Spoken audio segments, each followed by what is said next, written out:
Paz do Senhor, irmãos, tudo bem? Nós louvamos a Deus por mais uma vez podermos meditar na palavra do Senhor, estudarmos a sua palavra. Nós vamos orar neste momento, amém?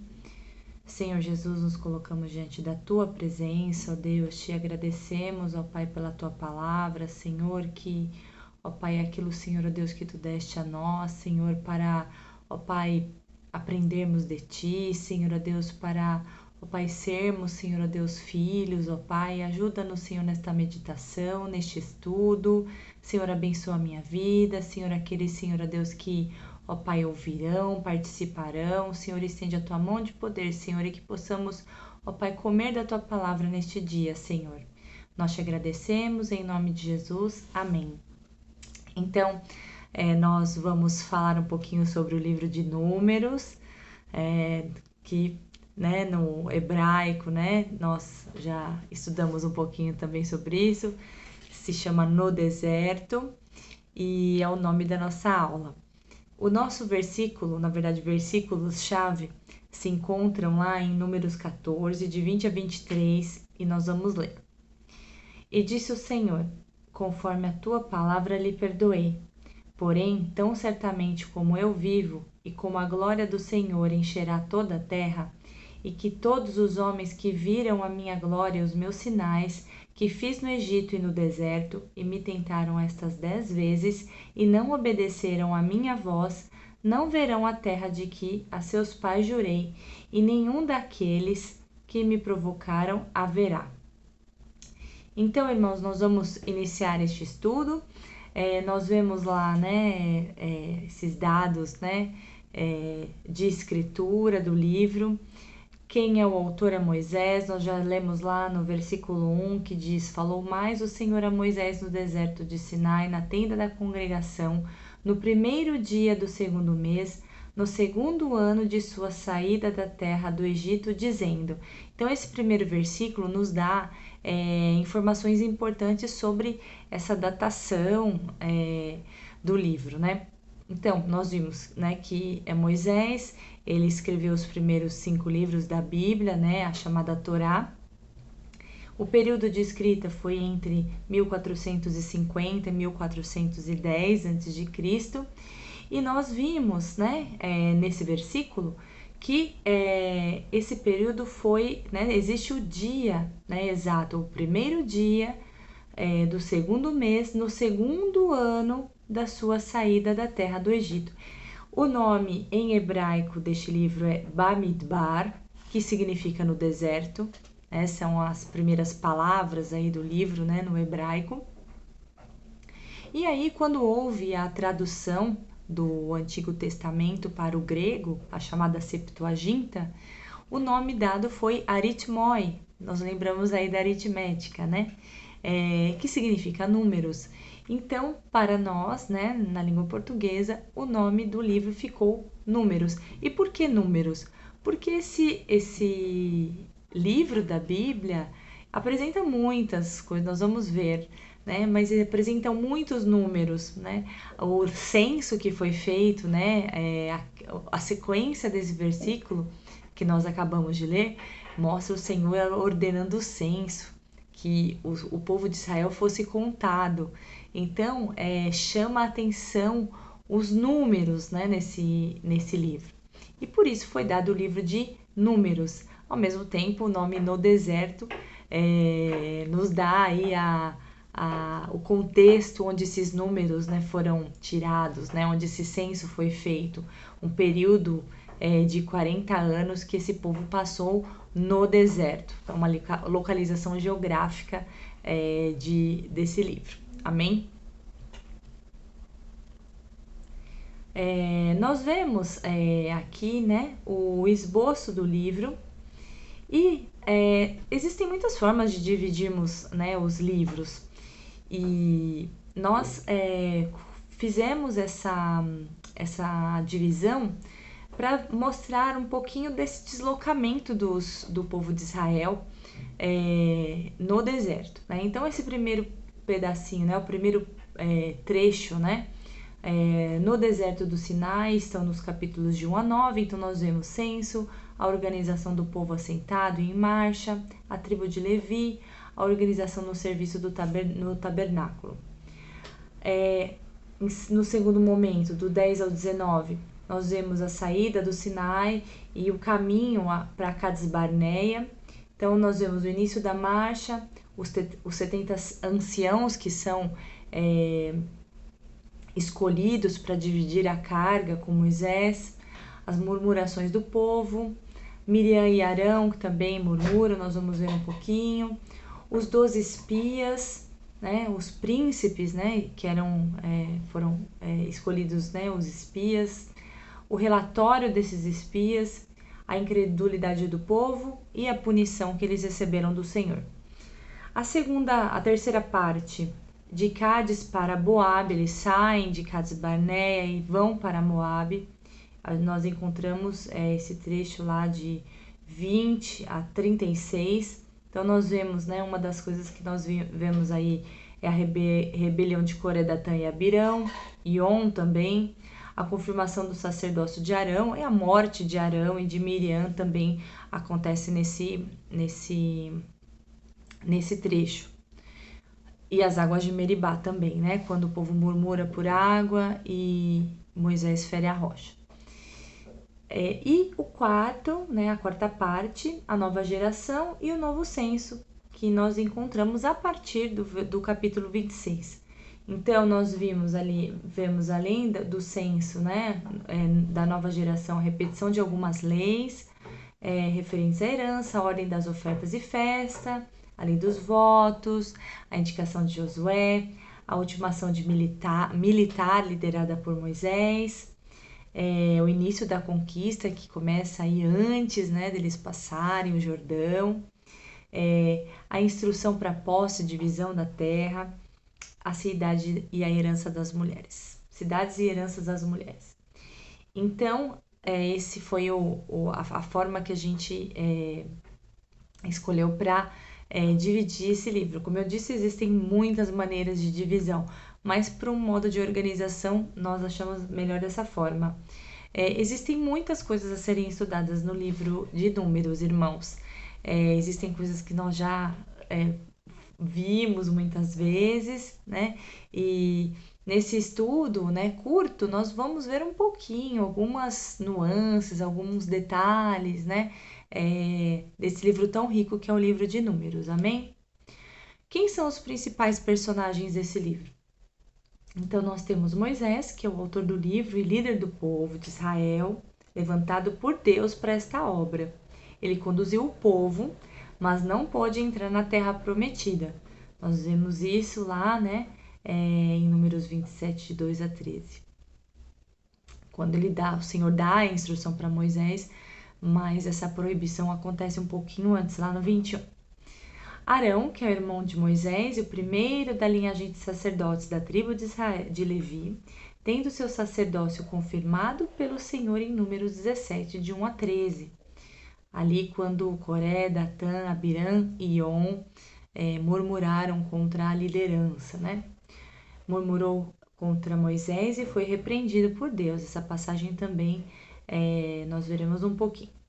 Miriam também aparece, que é irmã de Moisés e Arão, também murmurou contra Moisés e foi ferida pela lepra como uma forma de punição, né? Vemos mesmo a irmã de Moisés aí murmurando, né?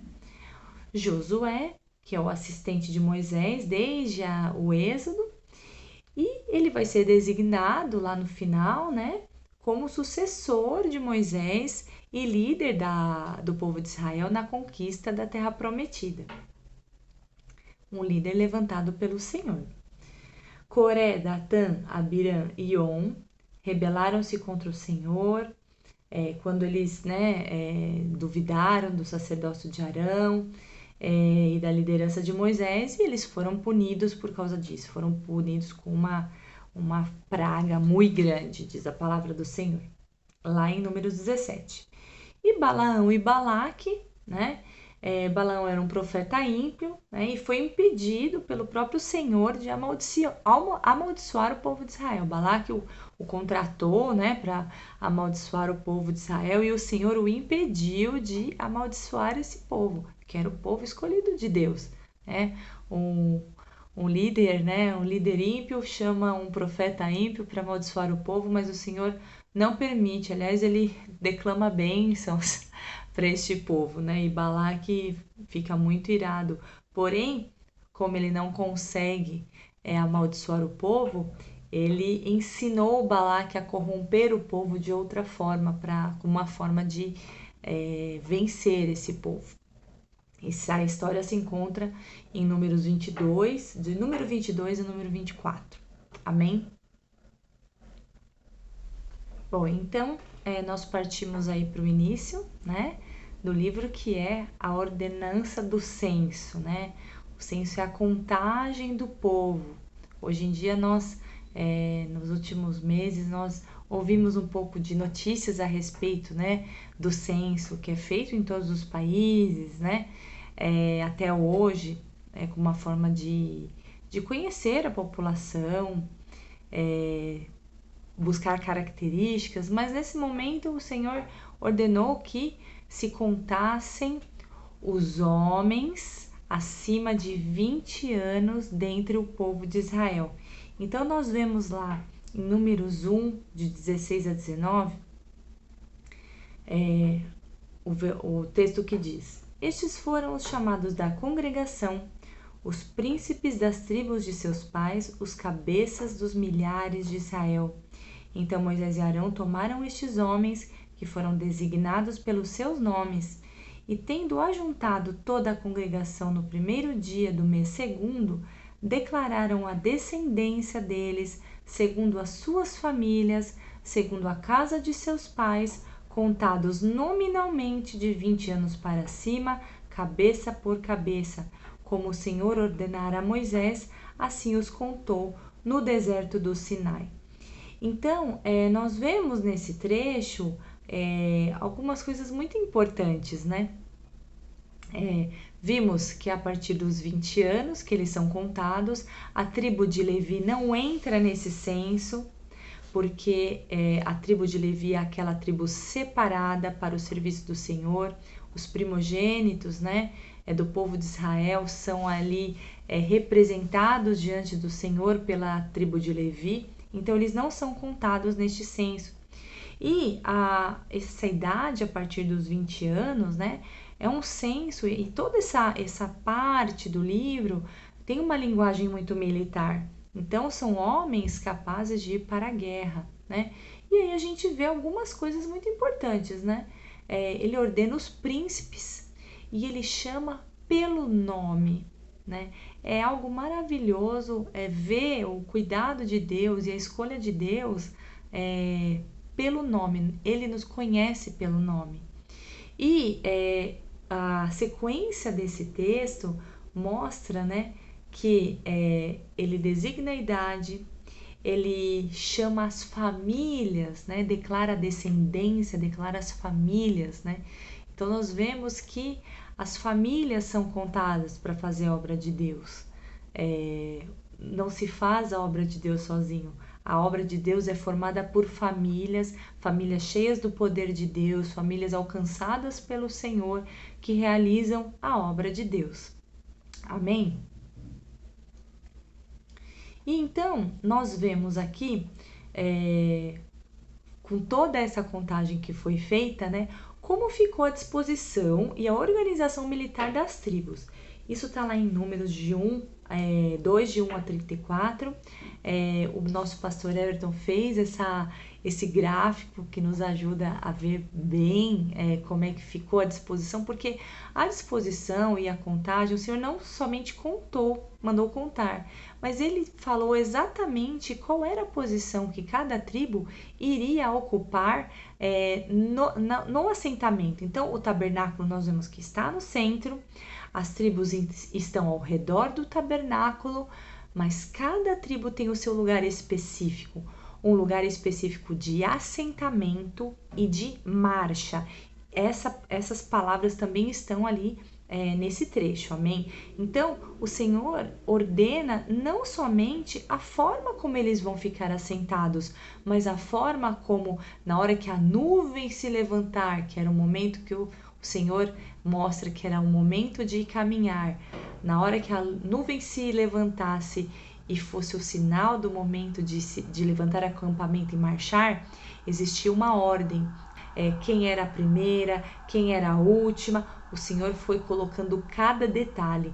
Então nós vemos ao norte a tribo de Dan, a tribo de Azer e a tribo de Naftali, ao sul a tribo de Gade, a tribo de Ruben e a tribo de Simeão, ao ocidente a tribo de Efraim, Manassés e Benjamim, e no oriente a tribo de Judá, de Issacar e de Zebulon.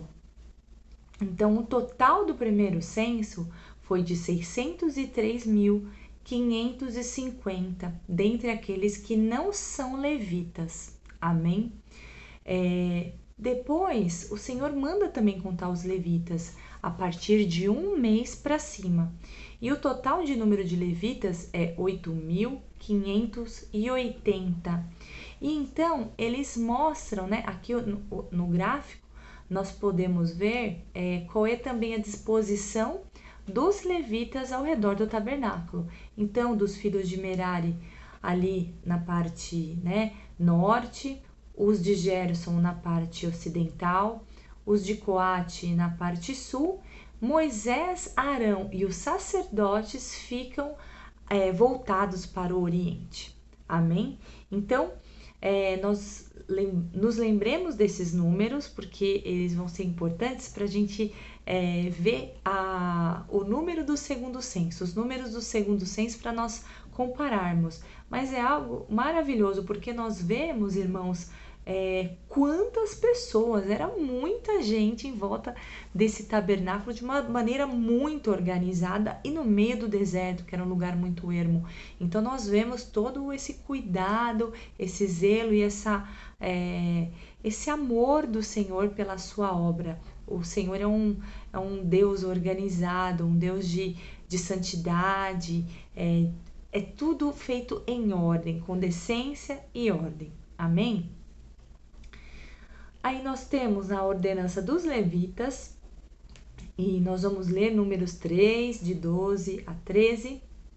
Eis que tenho eu tomado os levitas do meio dos filhos de Israel em lugar de todo primogênito que abre a madre entre os filhos de Israel. E os levitas serão meus, porque todo primogênito é meu. Desde o dia em que feri a todo primogênito na terra do Egito, consagrei para mim todo primogênito em Israel, desde o homem até o animal. Serão meus, eu sou o Senhor. Então, como nós já havíamos também falado, o povo, todo primogênito de Israel é consagrado ao Senhor. E como ele fez essa consagração? Os levitas foram escolhidos como substitutos dos primogênitos de Israel. Então, essa tribo escolhida para servir ao Senhor somente, eles não iam para a guerra, eles não faziam outro serviço a não ser o serviço ao Senhor, né?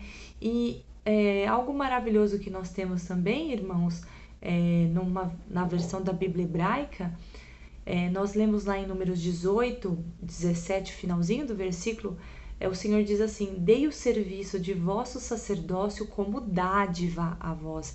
Então, dentre os levitas, aqueles que eram sacerdotes, o Senhor coloca como um presente. O serviço sacerdotal era um presente, uma dádiva que o Senhor havia dado a esses sacerdotes. Então, nós vemos aqui um resumo das atribuições dos descendentes de Levi. Então, nós temos Gerson, Coate e Merari, né?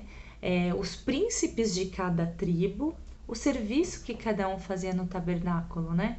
Então, nós temos de Gerson, o tabernáculo, a tenda, a coberta da tenda, os véus, as cortinas, o pavilhão da porta do pátio e as cortinas para o serviço. Coate, os filhos de Coate ficavam responsáveis por todos os utensílios que estavam dentro do tabernáculo. Então, a arca, a mesa, o castiçal, os altares, os utensílios, o véu e todo o serviço, todos aqueles objetos muito sagrados que estavam ali dentro. E os meraritas ficavam com as tábuas, os varais, as colunas, as bases, os seus utensílios, as colunas, então a parte externa do tabernáculo. E Eleazar, que era o sacerdote filho de Arão, ele era o príncipe dos príncipes e ele era supervisor de todo esse serviço.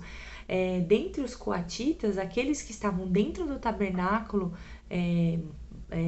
fazendo, né, recolhendo esses objetos na hora de fazer o transporte, tudo era supervisionado. Existiam algumas coisas que eles não podiam tocar, eles não poderiam fazer, porque senão eles seriam punidos pelo próprio Senhor. Então, eles não poderiam tocar a santidade.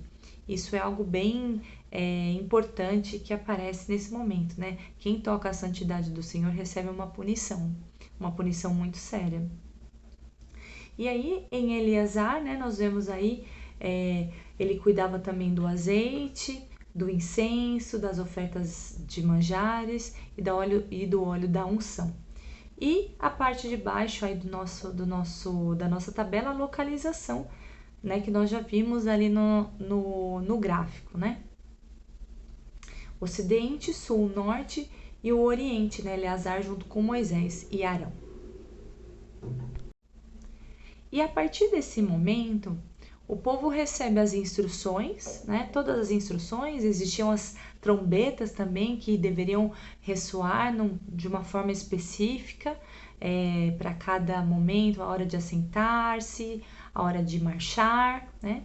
E depois de todas essas instruções, a finalização desse momento de santificação é a realização da primeira Páscoa no deserto, que se encontra lá em Números 9, de 1 a 14, né? Depois da Páscoa, a nuvem se ergue e eles começam a marchar no deserto. E aí nós vimos, né, que o Senhor estabelece tudo na sua obra. Quem realiza, as funções, o modo de realizar. Quando a obra é do Senhor, é o Senhor que ordena. Ele ordena quem são os líderes, ele ordena quem são aqueles que vão trabalhar, a forma que vão trabalhar. Isso mostra a ordem da obra de Deus e a santidade que ele exige na sua obra. A partir do momento que eles começam a caminhar, nós começamos a ver uma parte muito triste desse livro, que são as murmurações. Elas já aconteceram, né, antes do início do livro de Números, nós vimos lá um pouquinho em Êxodo, mas em Números vai ser muito recorrente. Então, nós não veremos todas, né, são muitas vezes que aparecem, nós selecionamos algumas importantes. Então, a primeira murmuração é pela comida, né? Eles gostariam de comer carne e o Senhor manda as codornizes, está em Números 11. Então, nós vamos ler. Queixou-se o povo de sua sorte aos ouvidos do Senhor. Ouvindo o Senhor, acendeu-se-lhe a ira e o fogo do Senhor ardeu entre eles e consumiu as extremidades do arraial. Então, o povo clamou a Moisés e, orando este ao Senhor, o fogo se apagou. Números 11, 1 e 2. Lembramo-nos dos peixes que no Egito comíamos de graça, dos pepinos, dos melões, dos alhos silvestres, das cebolas e dos alhos. Agora, porém, seca-se a nossa alma e nenhuma coisa vemos senão este maná. Este trecho está em Números 11, 5 a 6. Então, nós vemos aqui que o Senhor depois manda as codornizes para eles. Eles comem até sair pelos narizes, e depois o Senhor consome com praga aqueles que murmuraram. E Moisés ora, né? A gente viu ali no primeiro trecho que nós lemos, né, que Moisés orou ao Senhor porque a ira do Senhor se acendeu sobre eles e pela intercessão de Moisés essa ira se aplacou, porém houve uma punição. Eles comeram, mas houve praga no meio do povo. A segunda murmuração importante que nós vamos ver é a murmuração de Miriam e Arão, que está em Números 12, né? Falaram Miriam e Arão contra Moisés por causa da mulher cuxita que tomara, pois tinha tomado a mulher cuxita, e disseram: porventura tem falado o Senhor somente por Moisés? Não tem falado também por nós? O Senhor o ouviu. na verdade, nem foi para o Senhor que eles se queixaram, eles conversaram um com o outro e o Senhor tomou para si essa afronta, porque Moisés foi o homem estabelecido por Deus, né? Era com Deus, era com Moisés que o Senhor falava. E aí nós vemos aí a sequência, quando o Senhor chama os três, né? Ali a tenda da congregação, o Senhor fala assim: boca a boca falo com ele, Moisés, claramente, não por enigmas, pois ele vê a forma do Senhor. Como, pois, não temestes falar contra o meu servo, contra Moisés? E a ira do Senhor contra ele se acendeu e retirou-se. E então Moisés clama ao Senhor, né? Por Miriam, porque Miriam é tomada pela lepra, né?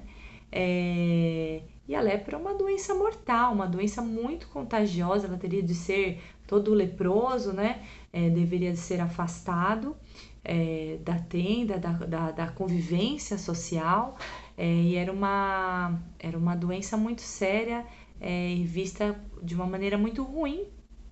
E aí Moisés ora por Miriam, o Senhor fala que vai curá-la, porém ela tem que fazer o seu momento de afastamento. Ela fica 7 dias afastada da tenda da convivência, ela fica fora, né, do arraial, e depois ela retorna. Então houve também aí uma consequência. E aí, irmãos, essa terceira murmuração que nós vamos ver é a murmuração talvez mais conhecida do livro de Números e talvez a mais triste de todas, né? Que está lá em Números 13 e 14, que são os 12 espias que fazem, né?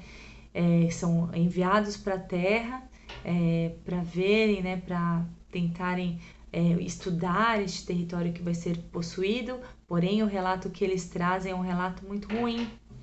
Olha lá, vamos ver? Relataram a Moisés e disseram: fomos à terra a que nos enviaste, verdadeiramente mana leite e mel, este é o fruto dela. O povo, porém, que habita nesta terra é poderoso, e as cidades muito grandes e fortificadas. Também vimos ali os filhos de Anak. Os amalequitas habitam na terra do Neguebe. Os heteus, os jebuseus, os amorreus habitam na montanha. Os cananeus habitam ao pé do mar e pela ribeira do Jordão. Então Caleb fez calar todo o povo perante Moisés e disse: Eia, seremos contra ela.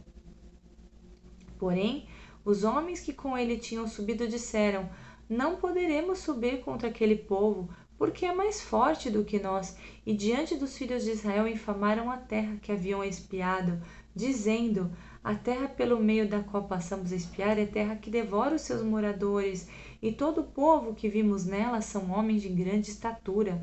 Também vimos ali gigantes. Os filhos de Anak são descendentes de gigantes, e éramos aos nossos próprios olhos como gafanhotos, e assim também éramos aos seus olhos. Então, essas partes que estão grifadas, né? Nós vimos aí um relato carnal de 10 espias, né? Que viram todas as partes ruins. É boa, mas, né? Esse porém que aparece aí é um porém que acaba anulando tudo que vem antes, né? É uma conjunção adversativa, né? Que diz aí de adversidade, de adversário. Então, existe uma parte, né, anterior, mas o que vem depois é mais importante e anula tudo. Então, eles dizem: nós não vamos poder subir. E olha só, irmãos, que coisa terrível. Éramos aos nossos próprios olhos, como gafanhotos, assim como éramos aos seus olhos. Então, eram os olhos carnais desses homens, não eram os olhos do Senhor, porque aos olhos do Senhor, quem estava com os olhos do Senhor, os olhos espirituais? Somente Caleb e Josué. Os outros 10 olharam de uma forma carnal, não conseguiram ver com os olhos do Senhor, o Senhor que havia destruído o maior império daquele momento, que havia destruído o Egito, que havia aberto o Mar Vermelho para eles passarem, não poderia destruir todos aqueles povos. aos olhos deles não, nem aos olhos dos inimigos, porque eles falam que aos olhos dos inimigos eles também eram como gafanhotos, mas e aos olhos do Senhor eles eram gafanhotos? Eles eram o povo de Deus, mas mesmo assim eles não creram no Senhor, né? E aí a sequência, nós vemos aí que esse relato fez todos chorarem, gritarem, falarem mal contra Moisés e disseram: tomara tivéssemos morrido na terra do Egito ou mesmo nesse deserto. E olha que tristeza, porque nos traz o Senhor a esta terra para cairmos à espada, para que nossas mulheres e nossas crianças sejam por presa?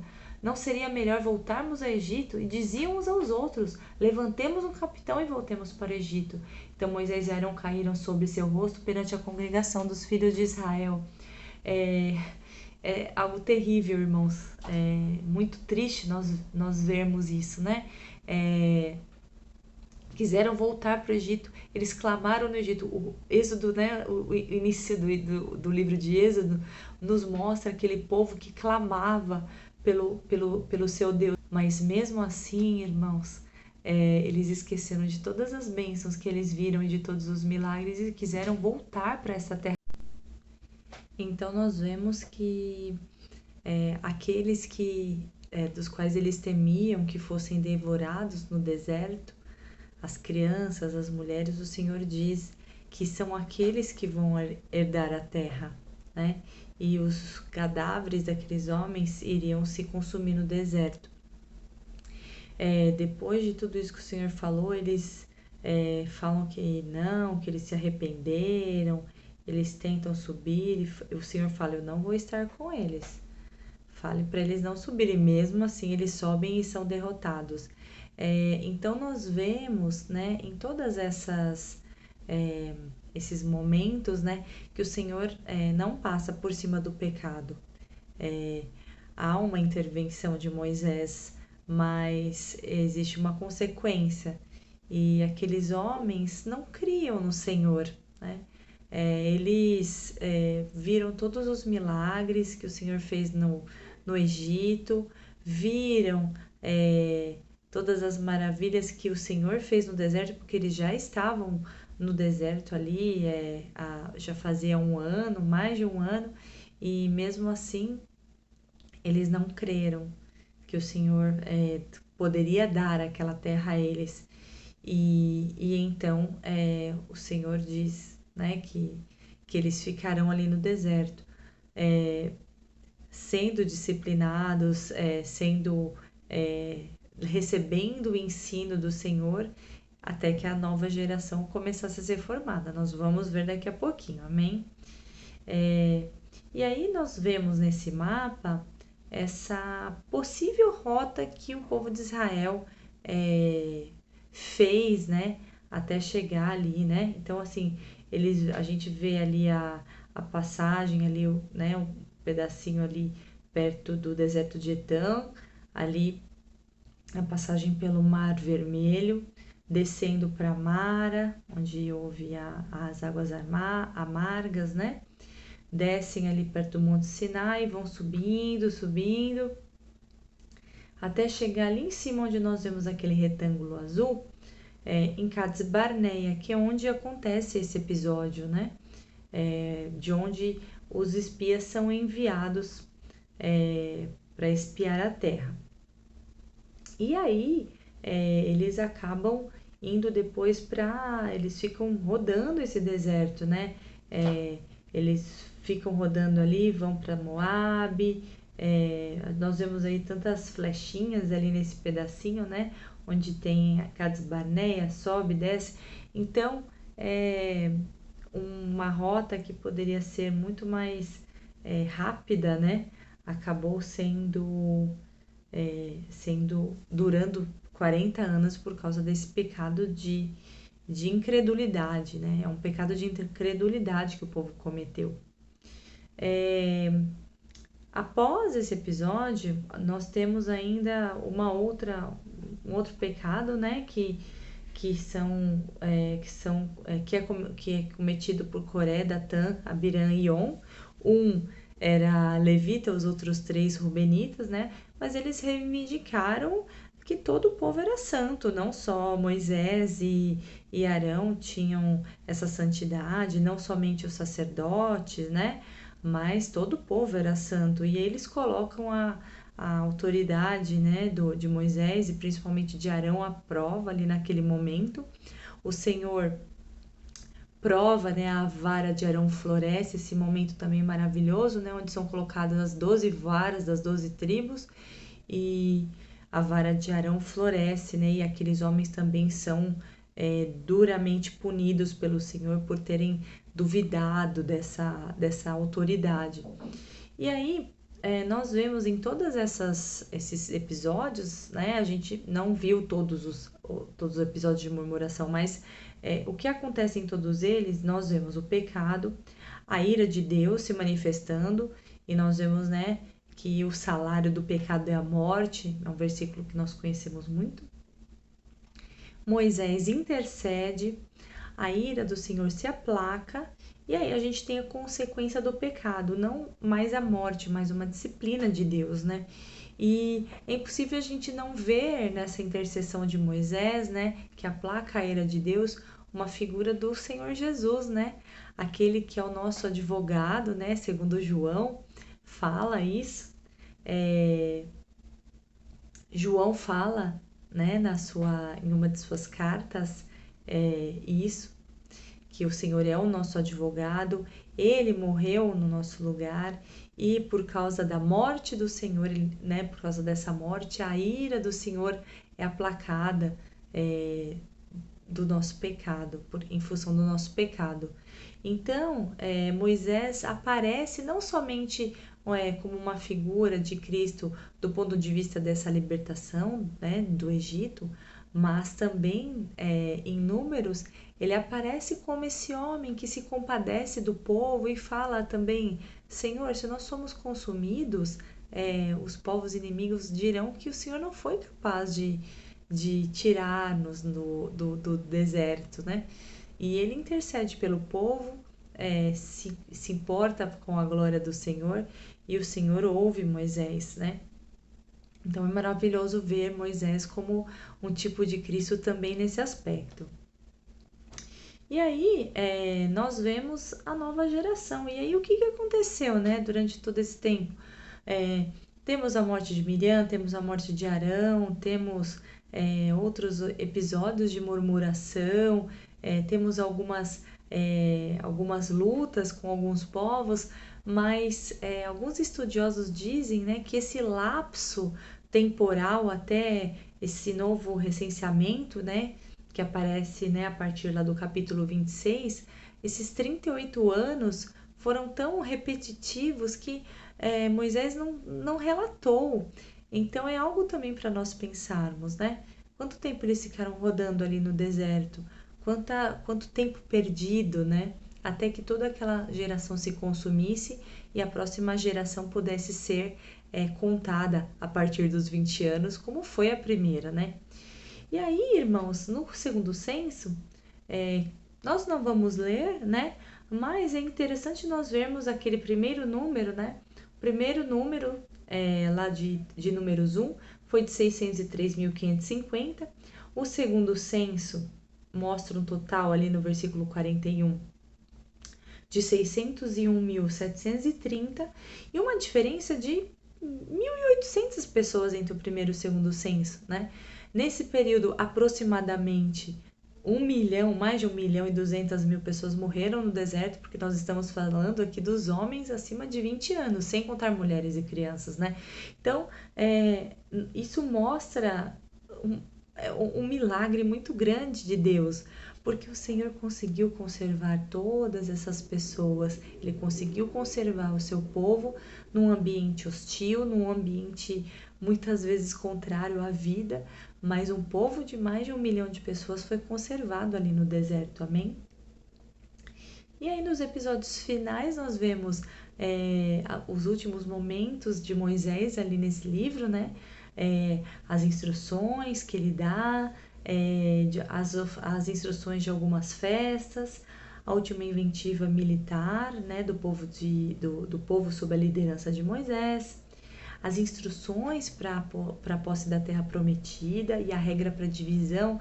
É muito linda essa parte também, irmãos, porque mostra, né, que Deus se importa com aqueles que eram os menores. A divisão da terra é feita por sorteio, mas proporcionalmente em relação ao número de pessoas de cada tribo. Então, se a tribo fosse muito numerosa, o território seria maior, né?